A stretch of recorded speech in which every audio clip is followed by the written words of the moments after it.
আপনার হাতে। বিজেপিকে মাদ্রাসার যারা শিক্ষক, যারা কর্মচারী, যারা চাকরি প্রার্থী তাদের হয়েও ভাবতে হবে, কারণ বিজেপি বলে সবকা সাথ সবকা বিকাশ, এবং এটাও রিপাবলিক বাংলা প্রথম দিন থেকে এই লড়াইয়ে এই ছবিগুলো দেখিয়ে এসছে। মাদ্রাসার ছেলেমেয়েরাও ভালো নেই, তাদেরকেও হয়তো এরপরে বলতে হবে যে ঠিক আছে মমতা বন্দ্যোপাধ্যায় দিদি 50 টাকা করে দিচ্ছেন প্রতিদিন, 1500 টাকা, চুপ করে যাই। দিদি জগন্নাথ মন্দিরও করছেন, দিদি আমাদেরও জিনিসপত্র করছেন, চুপ করে যাই।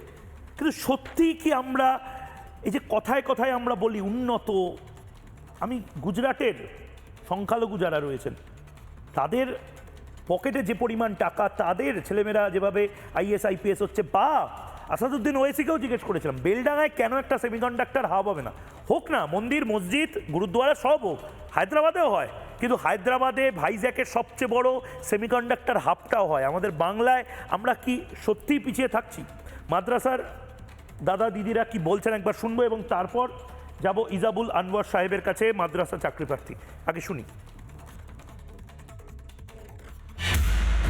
আজই প্রতিশ্রুতি রাখতে পারে না, বলেছিল 235টি মাদ্রাসা হার্ড মাদ্রাসাকে অ্যাডেড করে দেবো 2021 সালে বলেছিলেন, কিন্তু ভঙ্গ প্রতিশ্রুতি মুখ্যমন্ত্রী ভঙ্গ কথাবার্তা বলেন, তো সংখ্যালঘুকে পঙ্গু করার জন্য চেষ্টা করছেন। উনি যদি লাল ঘরে বসে থেকে আমি করতে পারেন, আমরা লাল ঘর থেকে নামিয়ে দেবো, রাজপথে নামিয়ে দেবো মুখ্যমন্ত্রীকে। এই সম্বন্ধে নিয়ে আমাদের অঙ্গ চলছে।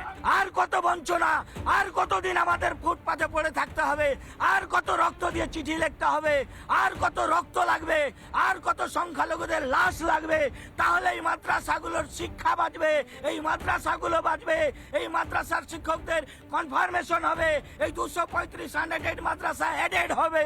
আমরা এই দাবি এই মুখ্যমন্ত্রীর কাছে রাখতে চাইছি। ইজাবুল সাহেব কি বলবেন? গোটা বাংলার মানুষ আজকে শুনছেন আপনাদের এই লড়াইটা, আপনারা তো চুপ করে যেতে পারেন, আপনারা তো 1500 টাকা যদি ভাতা ঘোষণা করে দেয় চুপ করে গেলেই হয়, কেন আপনারা রাস্তায় নেমে আছেন? নমস্কার, আমি প্রথমেই ধন্যবাদ জ্ঞাপন করছি আমাদের আর বাংলা চ্যানেলকে এবং আমি ময়ূক স্যারকে। আমাকে একটু 2-1 মিনিট সময় দেবেন প্লিজ। মানে অধীর আগ্রহে অনেক প্রতীক্ষায় আজকে এই প্রোগ্রামটায় এসেছি এবং অনেকক্ষণ ধরে শুনছি। আমি এইটুকুই বলতে চাইছি যে এই সরকার যখন 2011 সালে ক্ষমতায় আসে, তার আগে তিনি বিভিন্ন জনসভায় ক্ষমতায় আসার জন্য সংখ্যালঘু ভোট ব্যাঙ্কগুলোকে কাজে লাগানোর জন্য বারবার করে বলেছেন যে বিগত বামফ্রন্ট সরকার 34 বছর ক্ষমতায় থাকার ফলেও কোনো মাদ্রাসা শিক্ষা ব্যবস্থার উন্নয়ন করেনি, সংখ্যালঘুদের কোনো উন্নয়ন হয়নি। আমি ক্ষমতায় আসলে সংখ্যালঘুদের উন্নয়ন করব এবং 10,000 মাদ্রাসা দিব। কিন্তু তিনি ক্ষমতায় আসার পরে 2011 সালে কি করলেন না, 2013 সালে তিনি মাত্র 235টি মাদ্রাসা দিলেন এবং সেটিও কিন্তু আনএডেড মাদ্রাসা দিলেন। কিন্তু সংখ্যালঘু সম্প্রদায়ের মানুষরা তো আনএডেড মাদ্রাসা চায়নি, কেন তিনি আনএডেড মাদ্রাসা দিলেন? এবং তার সাথে সাথে তিনি কি করলেন, এই মাদ্রাসাগুলোকে আনএডেড দিয়ে এই মাদ্রাসাগুলোর না কোনো বিল্ডিং এর পরিকাঠামো ডেভেলপমেন্ট করলেন, না শিক্ষকদের কোনো কনফার্মেশন দিলেন, না মাদ্রাসার শিক্ষকদের বেতনের আওতায় আনলেন, না ছাত্রছাত্রী যারা পড়াশোনা করে তাদের কোনো মিড ডে মিল সহ সরকারি সুযোগ সুবিধার আওতায় নিয়ে আসলেন। দীর্ঘ লড়াই হলো 9 বছর ধরে। 2021 সালে বাধ্য হয়ে মুখ্যমন্ত্রী বিধানসভায় দাঁড়িয়ে বললেন এই 235টি আনএডেড মাদ্রাসাকে আমি অ্যাডেড করে দিলাম। কিন্তু আমরা কি দেখলাম, 2021 সালে মুখ্যমন্ত্রী অ্যাডেডের নাম করে ঘোষণা করার পরেও তিনি কিন্তু সাম্মানিক চালু করলেন।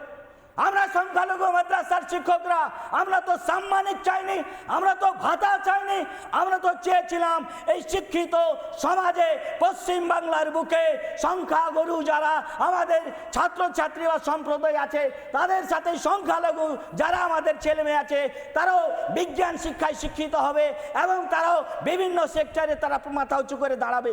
কিন্তু কেন তাদেরকে আনএডেড দেওয়া হলো? এই লড়াই করার পরে আমাদের 2021 সালে ভাতা চালু করা হলো, এর তীব্র ধিক্কার জানাচ্ছি আমরা। এরই প্রতিবাদে দীর্ঘ 6 বছর ধরে লড়াই করছি, বিভিন্ন দপ্তরে গেছি, বিভিন্ন নবান্নে গেছি আমরা, কিন্তু বারবার বলা হয়েছে ভোট আসলে মাদ্রাসাগুলোকে অ্যাডেড করা হবে। আজও অ্যাডেড হলো না। 2011 সালের আগে পশ্চিম বাংলায় 612টি অ্যাডেড মাদ্রাসা ছিল, আজও 612টি আছে, একটিও বাড়েনি। এই প্রশ্ন আজকে রাজ্য সরকারের মাননীয় মুখ্যমন্ত্রীর কাছে জানতে চাইছি। তার সাথে সাথে করে আজকে বলতে চাই, আমরা হাইকোর্টের পারমিশন নিয়ে আমাদেরকে আন্দোলনে বসতে হয়েছে। আজকে 2 মাস ধরে আমরা সিটি সেন্টারে আন্দোলন করছি। একজনও সরকারের কোনো মন্ত্রী, কোনো প্রতিনিধি আজ অবধি আমাদের সেই সিটি সেন্টারে অবস্থান কর্মসূচি আন্দোলন মঞ্চে যায়নি।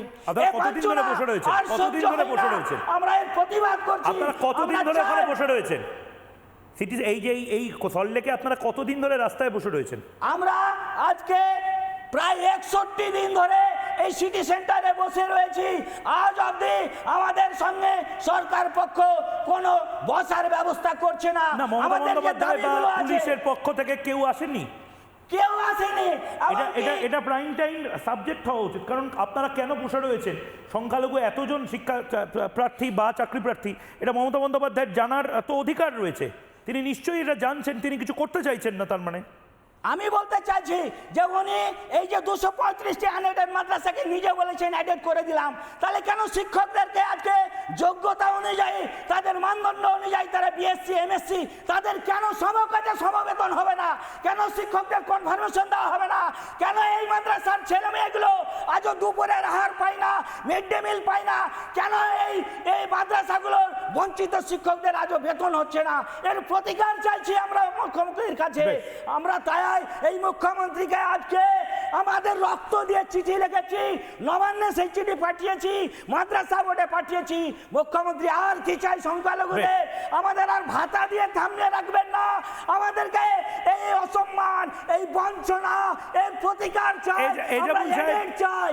এজাবুল সাহেব, আমি আপনাকে একটা কথা অন্তত বলতে পারি, আমরা সরকার নই, আমরা প্রশাসক নই, কিন্তু আমরা মানুষের কণ্ঠস্বর, এবং এই ছবিগুলো, আপনাদের এই কান্না, আপনাদের এই রাগ, সেগুলো সব আমি দেখাবো। ময়ূক প্রথম দিন থেকে আপনাদের এই কভারেজে ছিল, আজও থাকবে। কিন্তু আমার ভয় লাগছে এখন যে বাংলার মানুষ সত্যিই কি এই 50 টাকা বা এক মাসে 1500 টাকা তাতেই খুশি?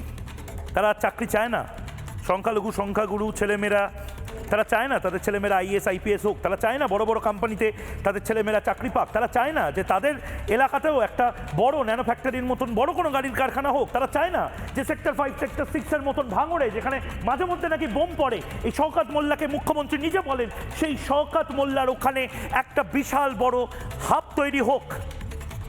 কেন আমরা শুধু আমাদের এই শিরোনামগুলো করব যে মারছি আমরা, মরছি আমরা, এবার টাকা কামাবো আমরা, টাকা কামানোর ব্যবস্থাও করব আমরা? 1 নম্বর রাজ্য হতে হবে, কিভাবে তার জবাব চায় বাংলা নেতাদের থেকে। নানা ধরনের কন্টেন্ট দেখার জন্য লাইক করুন, শেয়ার করুন আমাদের ফেসবুক পেজ, সাবস্ক্রাইব করুন আমাদের ইউটিউব চ্যানেল। পাশাপাশি অন্যান্য ব্রেকিং নিউজের জন্য অবশ্যই চোখ রাখুন রিপাবলিক বাংলায়।